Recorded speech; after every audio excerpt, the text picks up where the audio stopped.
Bom dia, pessoal. Estamos aqui mais uma aula. Nessa aula de hoje, o conteúdo é de sociologia, essa matéria tão importante que nós temos aí no ensino médio e que às vezes, né, poderia ser até mais valorizada. E ela é uma matéria que possui muito conteúdo, muita coisa bacana, então vou fazer o esforço de estar gravando mais conteúdos dessa disciplina. Tá bom? Então, hoje a aula 1, a introdução à sociologia, nós vamos ver o contexto histórico da sociologia, como ela surgiu, o que ela estuda, qual área do conhecimento ela está relacionada. Então, é uma aula que espero que seja bem produtiva. Primeiro, nós vamos aprender um pouco sobre os tipos de conhecimento. E por que isso é importante? Porque a sociologia se encaixa em um tipo de conhecimento. E a gente estuda essa parte porque a gente sabe que ao longo de toda a história da humanidade, vários tipos de conhecimento foram usados para explicar a sociedade. Então, a sociologia ela também explica, analisa, propõe teorias para explicar a sociedade, ou ajudar a sociedade, ou analisar a sociedade. E ao longo da história, muitos conhecimentos foram usados para isso. Então, o primeiro tipo de conhecimento foi o conhecimento mítico. O conhecimento mítico, ele é aquele tipo de conhecimento que ele vem, né, das explicações fantasiosas ou das explicações que os antigos, até mesmo hoje em dia, as pessoas usavam, né, baseado no que elas viam, imaginavam. Então isso é muito comum, por exemplo, na Grécia, a gente vê aí, né, a mitologia grega explicava a sociedade através dos deuses, né, através dos elementos da natureza. Nós temos muitos tipos de mitologia mesopotâmica, egípcia, mitologia nórdica, romana, indígena. Então, o mito ele sempre foi usado como uma forma de explicação da realidade. Então, por que acontecia isso? Como surgiu as coisas? Como surgiu? Como foi criado o ser humano? Então, todas essas mitologias davam esses tipos de explicações. Então, elas vinham trazendo essas explicações, trazendo essas teorias, trazendo né, através da imaginação, do que eles achavam que teria acontecido, né, através do repasse de conhecimento de pais para os filhos. Então, a mitologia sempre foi usada, né, na nossa história. Também nós temos aí, né, o pensamento religioso. Então, o pensamento religioso ele, né, pode até se assemelhar com o mítico em algumas coisas, mas ele é um pensamento que se difere do mítico, né, porque aí fica a cargo da fé de cada um.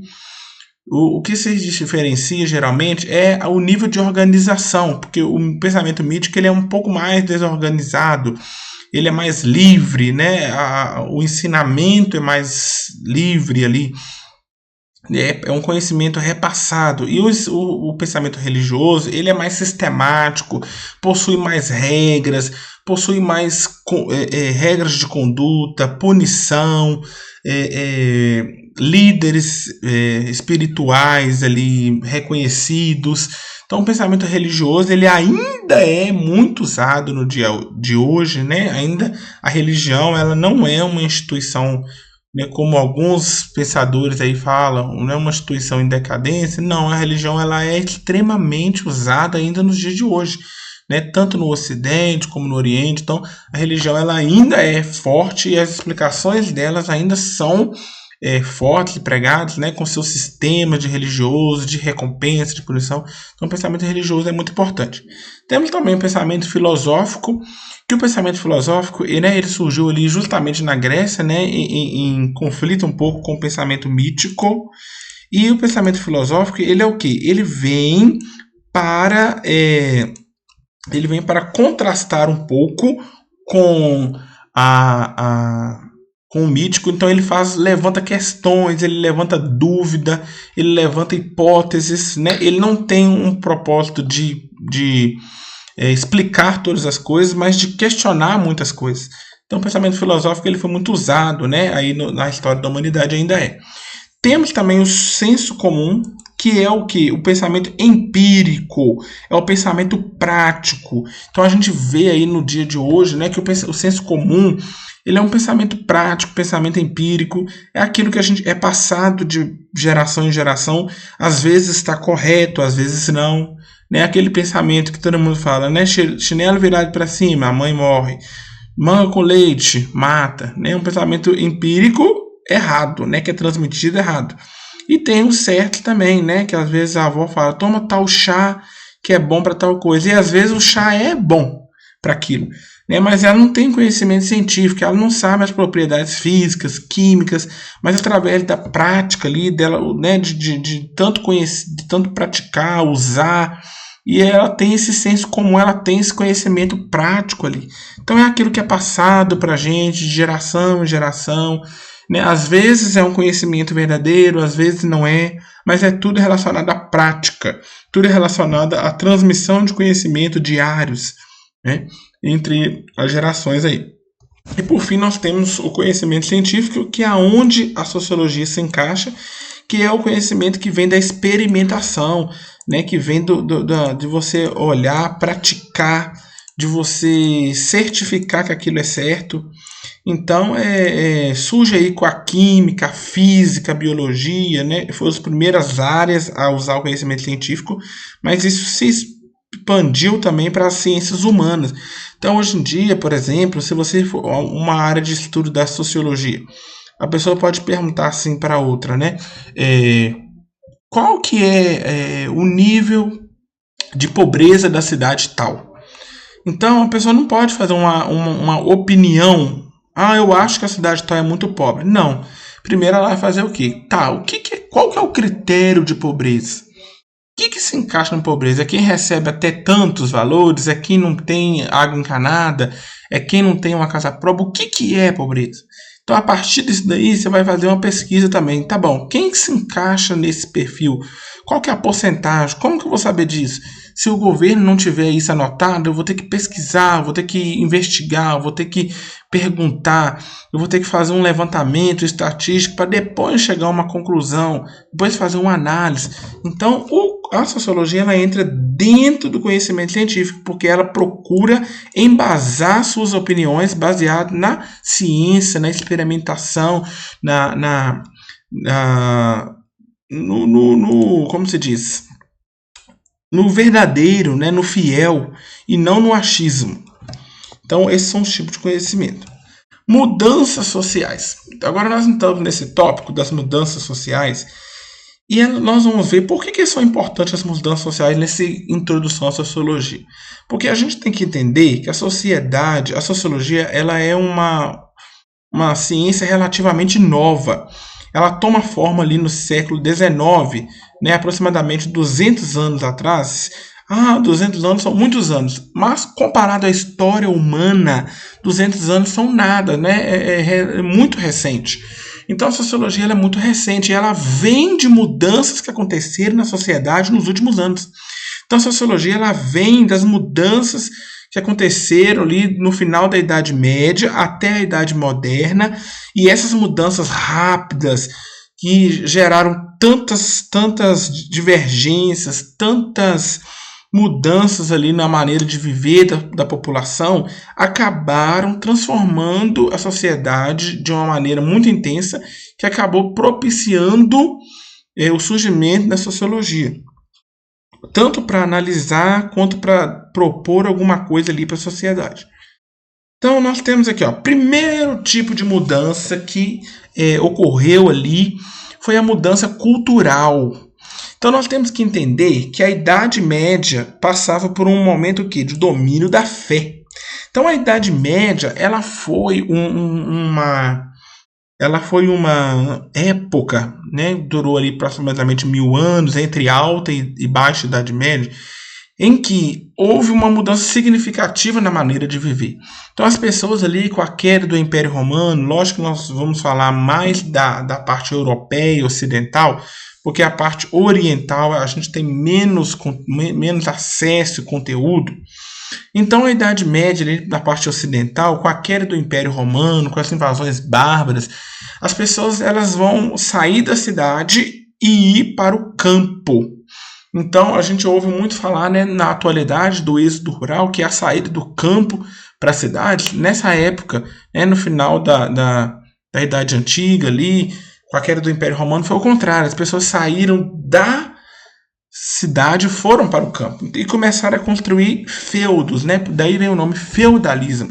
Então, cada feudo ali era como se fosse um pequeno reino né, cada um foi se organizando ali, tinha as relações ali. E a Idade Média, ela foi acabando sendo marcada pelo domínio da fé. Então, a igreja, né, que hoje nós consideramos a Igreja Católica, que foi se tomando esse nome, né, e a Igreja Católica também dessa época não é como a Igreja Católica de hoje, né, precisa fazer essa diferenciação, mas nessa época, a Idade Média, ela passou por a igreja passou a se associar com o Estado. Então, a igreja e o Estado passou a se tornar quase um.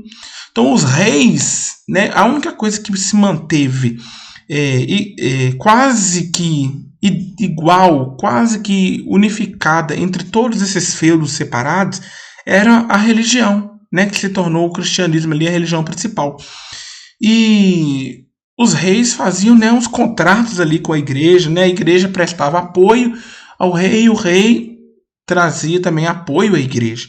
Então a igreja ela foi, né, sendo forte influência, domínio sobre o conhecimento, sobre o que se poderia ler, sobre o que se poderia pensar, sobre como deveriam, né, agir. Então isso aí tudo para, né, garantir a ordem, garantir que tudo permanecesse como estava, garantir que os reis tivessem o seu poder ali em troca de também, né, da influência do rei.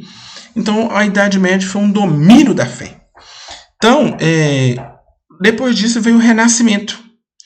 O Renascimento ele vai nascer ali no final do século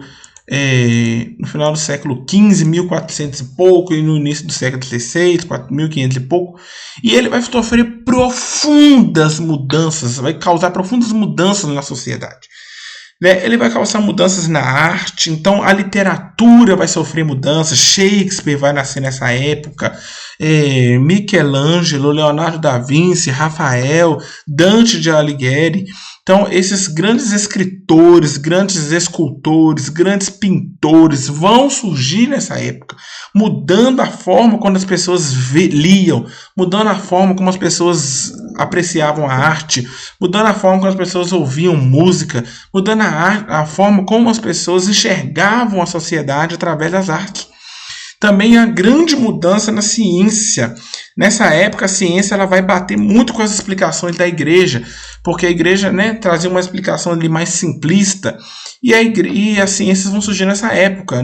Isaac Newton propondo a relatividade, Copérnico, né, com a sua relação ali com a Terra, questionando ali, né, a forma da Terra e trazendo a ciência, o pensamento científico, a experimentação e muitos outros vão surgir nessa época. A forma de pensamento ia surgir nessa época também. Então a Igreja Católica ela sofre uma grande baque, né, ali nas ciências, nas artes, surgem muitas mudanças nessa época. Também no pensamento, né, a igreja também sofre um baque interno, além dessas divergências externas, né, das ciências questionando, das artes alfinetando a igreja, ela sofre uma mudança no pensamento interno também, né, com a reforma protestante, que vai criticar a Igreja Católica, que vai romper com o poderio da Igreja Católica em muitos estados. Então ela tem isso aí. Então nós temos agora o antropocentrismo. Antropo significa homem. Antropo significa homem. E centrismo, centro. Então, o homem no centro, ou seja, a explicação humana no centro. Contrário ao que? Teocentrismo. Teo significa Deus e centrismo centro, né? Quando a gente fala Deus aqui, a gente fala da igreja, né? Da explicação da igreja, da forma como a igreja conduzia o mundo. Então ficou o homem versus Deus, né? Nesse sentido aí, ou seja, um homem versus a igreja, versus aquele poderio ali, aquele domínio ali, aquela explicação que elas davam ali. Também tinha o individualismo, né? o individualismo ele vai crescer muito, ao invés de ser o coletivismo, vai ser o individualismo. Então, ou seja, antigamente as pessoas pensavam no comum, no bem comum. Cada um pensava no bem comum, cada um cuidando da sua terra, mandando alimentos, mandando impostos para o rei, para os senhores feudais, para a igreja, né, sobrevivendo ali. Agora não, é o individualismo. Cada um vai pensar em si, no que é melhor para si, né, como crescer, como ganhar dinheiro. Então vai surgindo essa parte aí também. E tem também o pensamento próprio. Agora eu não vou pensar só porque todo mundo pensa, não. Agora eu vou pensar da maneira que eu achar que devo, né? E também temos o iluminismo. E o iluminismo, né, ele é um contraste, né, um jogo de palavra aí contra a expressão que foi cunhada depois que a Idade Média foi chamada de Idade das Trevas, porque se tinha pouco conhecimento publicado, pouca liberdade. Então o iluminismo vem como se fosse um iluminar, né, que ele era a favor da liberdade de expressão, da liberdade de pensamento, né, era mais voltada para o ateísmo, para explicação científica. Então vem essa parte do iluminismo também, vem criticar essa mudança cultural aqui. A segunda mudança que a gente vê é a mudança política. Né? A política sofreu grande mudança com a Revolução Francesa. Então a política ela vai sofrer também mudança, principalmente com a Revolução Francesa. Primeiro, a gente sabe que desde o início ali da Idade Média, a monarquia ela sempre foi fundamental para esse regime. E a monarquia ela era uma monarquia o quê? Absolutista. O que quer dizer absolutista? Absoluta. Então, os reis eles detinham um poder extremo nessa época. Então, os reis eles tinham poder acima de qualquer outro poder. Eles determinavam leis, ninguém poderia julgá-los, ninguém poderia questioná-los. Né? Você vê reis aí imperiosos, né? Principalmente na França, Inglaterra e outros estados. Eles tinham ali, né, forte não, eles eram considerados enviados divinos de Deus, e ninguém poderia questioná-los, a influência deles era absoluta, né? Todos estavam abaixo dele, ninguém poderia sequer contestá-los, né? Se precisasse matar, se eles ordenassem que morressem, deveriam ser mortos, né? Se eles ordenassem aumentasse os impostos, deveriam aumentar. Então eles tinham poder absoluto. E isso já estava começando a desagradar a sociedade. Nós vamos ver mais para frente por que estava desagradando a sociedade. Primeiro, a sociedade francesa ela estava insatisfeita com essa política dos 3 estados. O que é a política dos 3 estados? É aquela política em que, né, nas aulas de história, aí, nós vemos uma pirâmide. Nessa pirâmide nós temos lá em cima 1% da população francesa, ela estava o alto clero, né? Aí nós vemos aí que o clero significa a igreja, né? E nós já vimos que a igreja vinha perdendo força, ela vinha perdendo poder e força desde a mudança cultural lá no Renascimento. Do outro lado nós tínhamos, né, e o rei acima de todos, é lógico, nós tínhamos no segundo extrato ali, na camada de baixo ali, 2% da população eram os nobres e o baixo clero, né? Então os nobres, eles nasciam nobre, não se viravam nobre, eles nasciam-se nobre. E o nobre, ele era o que? Aquele povo, naqueles títulos, né? Barão, baronesa, visconde, viscondessa. E esses nobres, eles tinham ali, né? Eles não pagavam impostos ou muito pouco, ficavam ali nas suas terras, tinham todos os privilégios, né? Tem muitas séries aí que retratam isso. E eles não contribuíam em nada com a sociedade francesa. Então, as camadas de baixo, que era 97% da população, quem que era? Era a burguesia que estava nascendo ali, né, que não era a camada rica da população, né, ela veio se tornar depois. Era, né, camponeses e até alguns escravos, que eles ocupavam 97% da população. Então, 97% da população que sustentava os 3% lá em cima e era a camada mais pobre. Só que nessa época vai surgir a burguesia. O que era a burguesia? Com essa mudança cultural, com essa mudança de paradigma, nós vamos ver mais para frente, com o início da Revolução Industrial, a sociedade deixou de ser 100% camponesa e passou a investir em outras áreas, como indústria, como comércio, e isso começou a gerar mais dinheiro. As pessoas passaram de sair de uma sociedade de subsistência, o que você produz só para você viver, e passaram a acumular riqueza. Só que essa burguesia ela estava fazendo o quê? Pagando impostos, sustentando os nobres, sustentando o clero e não estava tendo nada em troca. Então começou a surgir essa insatisfação ali, né? E o rei ali o rei da França, né? O Luís ali, ele começou a tentar administrar isso, mas não deu certo. Porque os ideais iluministas, lembra que eu falei aqui, olha, do iluminismo, que pregava o quê? Igualdade, que pregava o quê? Liberdade de pensamento, todos os cidadãos são iguais. Então, esses ideais iluministas que pregavam o quê? Igualdade, liberdade e fraternidade. Ou seja, todos são iguais, todos devem ter liberdade, devem se ajudar. Então, eles queriam colocar o quê? Como iguais os cidadãos. Não ter cidadão de primeira classe, segunda classe, terceira classe. E a burguesia era muito adepta desses ideais iluministas aqui.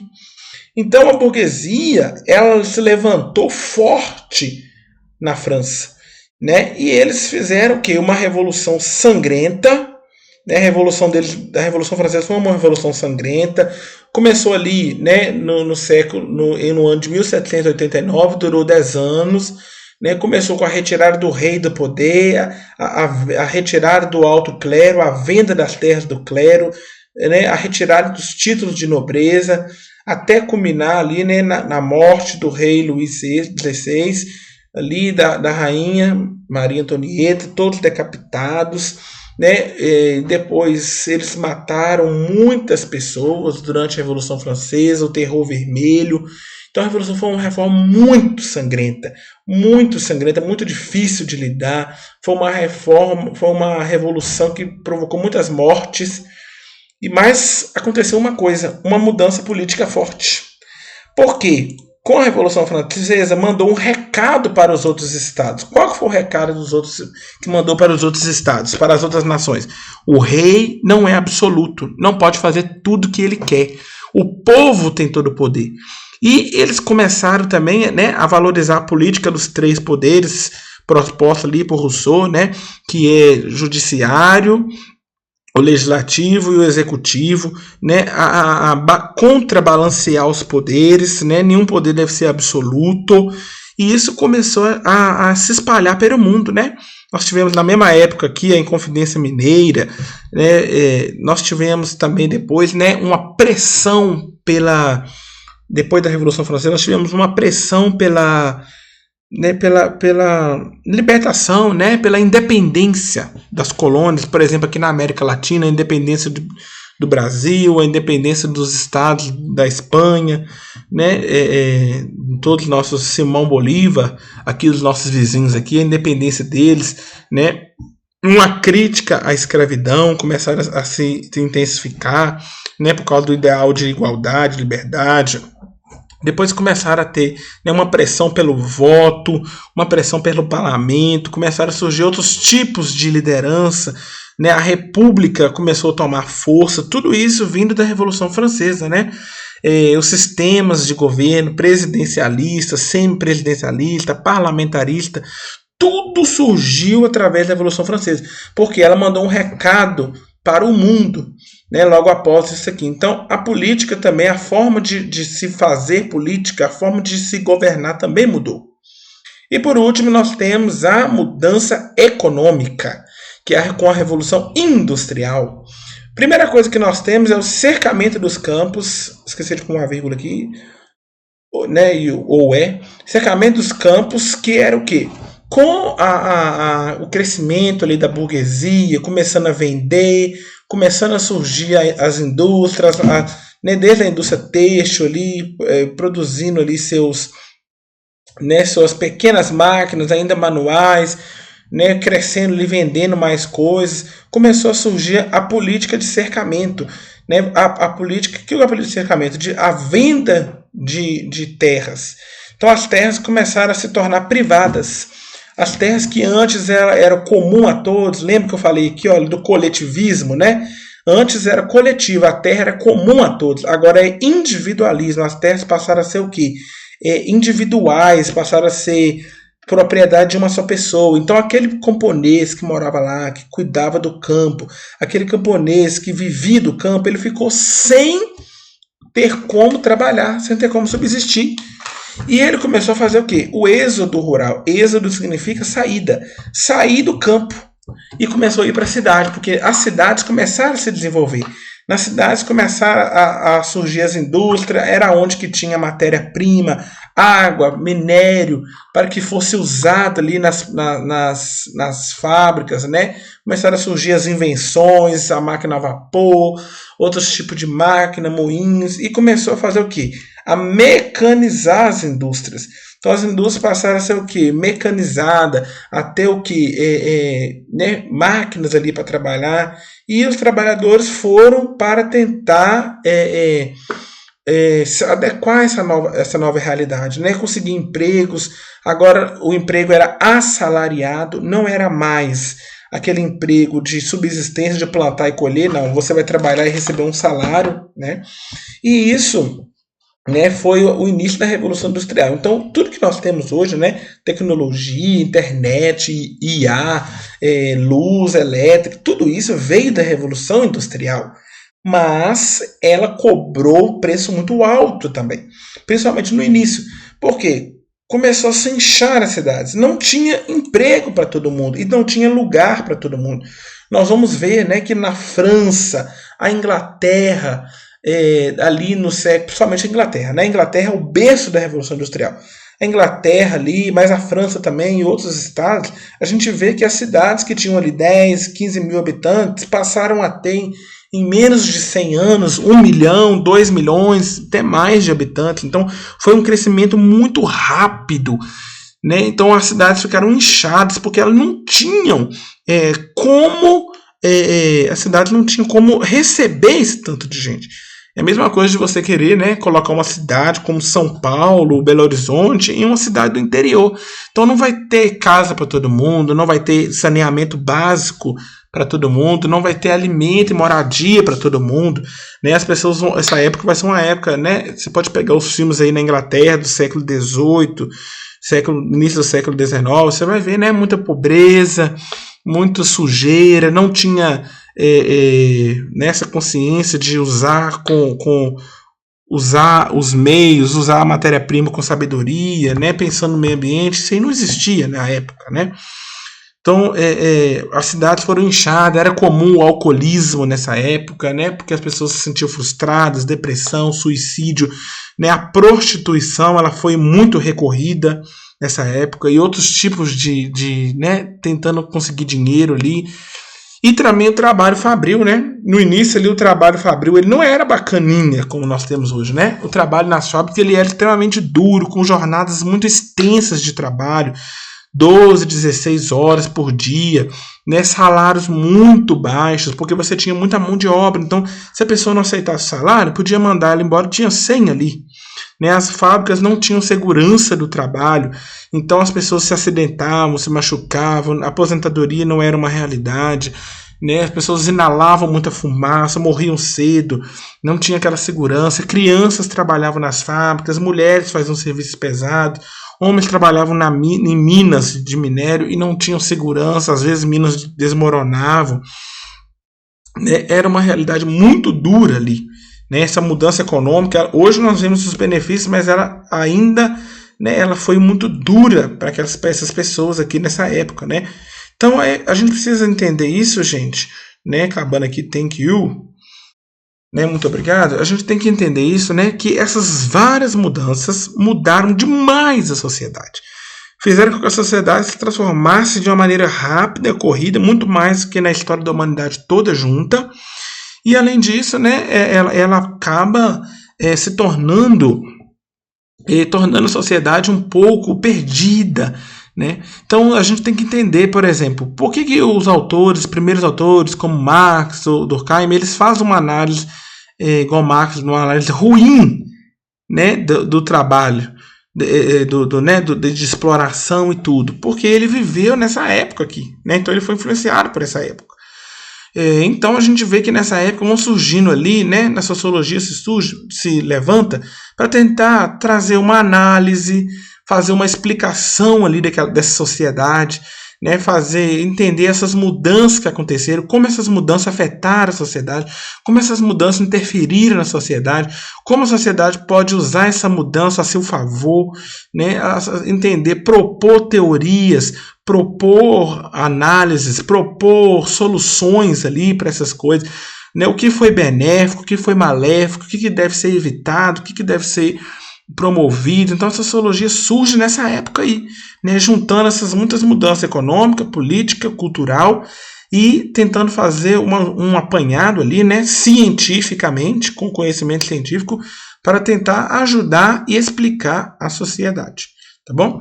Espero que você tenha entendido. Se tiver alguma dúvida, pode escrever aqui nos comentários, eu vou tentar responder, tá bom?